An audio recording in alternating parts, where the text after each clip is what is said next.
Megyn Kelly called Bad Bunny's Super Bowl performance a slap in the face to MAGA, and I gotta fucking say, she's right. Because that's the fucking point. I need y'all to understand that this is way more than a Puerto Rican performing at a halftime show. This is about cultural sovereignty.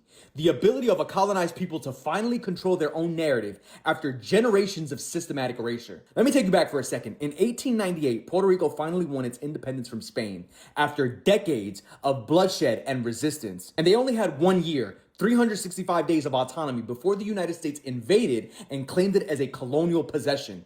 And then erasure began because in 1902, the US made English the mandatory language in Puerto Rican schools, criminalizing Spanish in classrooms. Then in 1917, the Jones Act imposed US citizenship on Puerto Ricans, not as an act of inclusion, but as a draft card.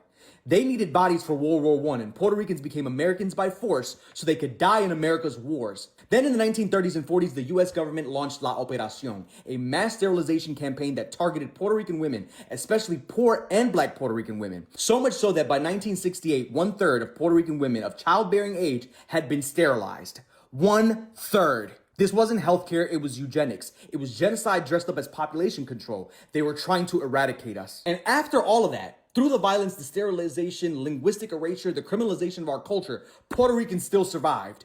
We held on to our language, our music, our identity, not because it was easy, but because cultural sovereignty is survival. The Super Bowl reaches one